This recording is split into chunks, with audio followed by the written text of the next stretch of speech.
আসসালামু আলাইকুম এভরিওয়ান। আপনি যদি এখন পর্যন্ত পাস্তা রান্নায় ক্রিম বা চিজের পারফেক্ট ব্যালেন্স খুঁজে না পেয়ে থাকেন, তাহলে এই ভিডিওটি আপনারই জন্য।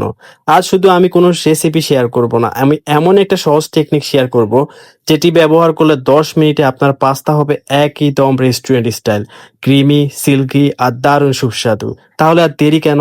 চলুন শুরু করা যাক। এখন একটি প্যানে পানি দিয়ে দিব, সাথে দিয়ে দিব 1 টেবিল চামচ লবণ। তারপর লবণ পানির সাথে অ্যাড করে নিব 1 টেবিল চামচ সয়াবিন তেল। আপনারা চাইলে এখানে অলিভ অয়েলও ইউজ করতে পারবেন। এই অয়েলটি অ্যাড করার জন্য আমাদের পাস্তাগুলো কিন্তু একে অপরের সাথে আটকে যাবে না এবং খুব পারফেক্টভাবে বয়েল হয়ে যাবে। এখন আমি নিয়ে নিব 1 কাপ প্যানে পাস্তা। আপনারা জানেন পাস্তাটা কিন্তু ঠিকভাবে বয়েল করে নিতে হবে, কারণ পাস্তাটা যদি ওভার কুক হয়ে যায় তাহলে কিন্তু পাস্তাটা একদমই সিল্কি হবে না। তাই বয়েল পদ্ধতিটা কিন্তু আমাদের ভালোভাবে ফলো করতে হবে। 6 থেকে 7 মিনিটের মধ্যেই আমার পাস্তাটা সুন্দরভাবে বয়েল হয়ে গেছে। এখন একটি চামচের সাহায্যে আমি একটি পাস্তা তুলে নিচ্ছি এবং একটি ছুরির সাহায্যে আমি পাস্তাটাকে কেটে দেখিয়ে দিব যে পাস্তাটা কতটুকু সফট হবে। একদম সফটও কিন্তু হয়ে যাবে না, একটু একটু শক্তই থাকবে পাস্তাটা। আবার ভিতরে সাদা অংশটাও কিন্তু দেখা যাবে না, আপনারা দেখতেই পাচ্ছেন। এখন আমি ঠান্ডা পানিতে পাস্তাগুলো তুলে নিব।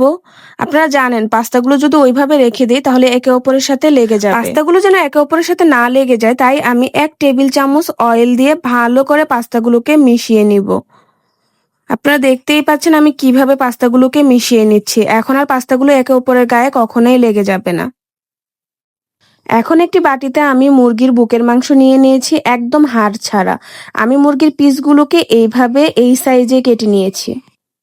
এখন দিয়ে দিব 1 টেবিল চামচ রসুন বাটা। তারপর দিয়ে দিব 1 টেবিল চামচ আদা বাটা। এরপর দিয়ে দিব আমি 1 চামচ জিরার গুঁড়ো।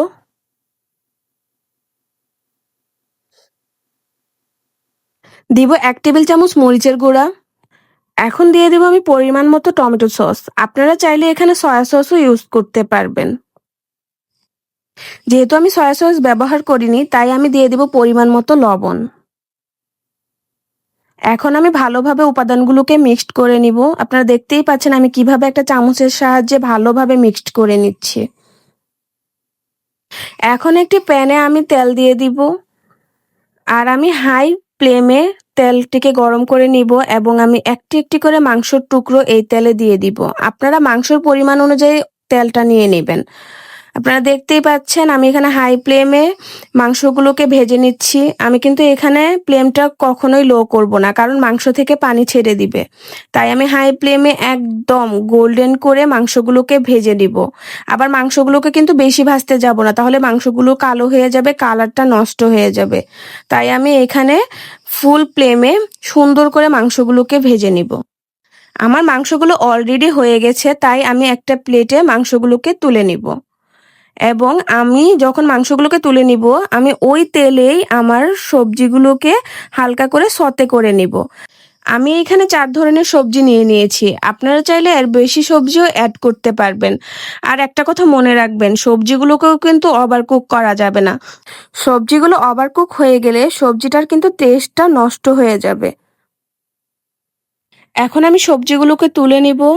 সবজিগুলো কতটা কালারফুল লাগছে দেখুন। এখন একটি প্যানে আমি 1 টেবিল চামচ বাটার দিয়ে দিব। তারপর আমি বাটারটা গলে যাওয়া পর্যন্ত অপেক্ষা করব।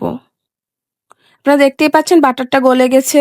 এখন আমি এখানে 1 টেবিল চামচ ময়দা অ্যাড করব এবং আস্তে আস্তে আমি ময়দাটাকে নাড়তে শুরু করব। ময়দাটাকে আমি ভালোভাবে বাটারের সাথে মিক্সড করে নিব। ভালোভাবে নাড়তে থাকবো ময়দাটাকে। দেখতেই পাচ্ছেন ময়দাটা আমার বাটারের সাথে ভালো করে মিক্সড হয়ে যাচ্ছে। ময়দাটাকে কিন্তু অবশ্যই লো ফ্লেমে কুক করতে হবে। ময়দাটা যদি হাই ফ্লেমে কুক করেন তাহলে কিন্তু ময়দাটা জ্বলে যাবে। এখন আমি ময়দাটির সাথে আস্তে আস্তে করে মিল্ক অ্যাড করতে থাকবো এবং অনবরত নাড়তে থাকবো। মনে রাখবেন ভালো করে যদি আমি না নাড়ি তাহলে কিন্তু আমার ময়দাটা দলা বেঁধে যাবে। তাই আমাকে এখানে ভালোভাবে নাড়তে হবে এবং ময়দাটার সাথে মিল্কটাকে ভালোভাবে মিশিয়ে নিতে হবে। মনে রাখবেন মিল্কটা জাল করার সময় চুলার আঁচটা কিন্তু একদম মিডিয়াম রাখবেন। টেক্সচারটা যখন হালকা একটু ঘন হয়ে আসবে তখন আমি এটাতে অ্যাড করব চিলি ফ্লেক্স। আমি আমার পরিমাণ মতো অ্যাড করে নিয়েছি, আপনারা আপনাদের টেস্ট অনুযায়ী অ্যাড করবেন। এরপর অ্যাড করব 1 টেবিল চামচ সাদা গোলমরিচের গুঁড়ো। আপনারা চাইলে কালো গোলমরিচের গুঁড়ো অ্যাড করতে পারেন। এখন অ্যাড করব 1 চা চামচ চিনি। এরপর এগুলোকে ভালোভাবে মিক্সড করে নিব। এখন অ্যাড করে দিব ভেজে রাখা ভেজিটেবল আর ওই মাংসর টুকরোগুলোকে। আমি একটু স্পাইসি বেশি ব্যবহার করেছি, তাই আমার সসটা কিন্তু হোয়াইট নাই। আপনারা যদি হোয়াইট রাখতে চান তাহলে কিন্তু এখানে চিলি ফ্লেক্স আর মরিচের গুঁড়োটা একটু কম ব্যবহার করবেন।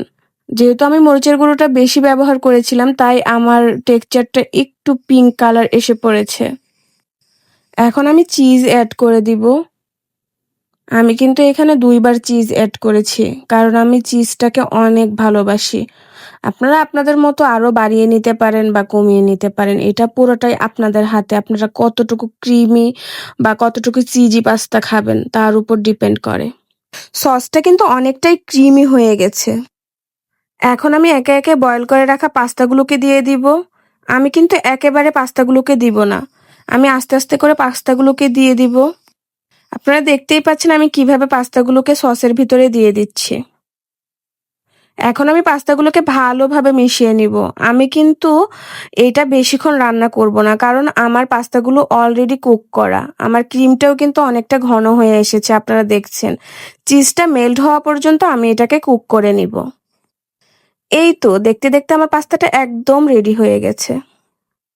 আপনাদের যদি আমার ভিডিওটা ভালো লেগে থাকে আর পরবর্তী রেসিপি চান তাহলে অবশ্যই আমার চ্যানেলটাকে সাবস্ক্রাইব করে দিবেন।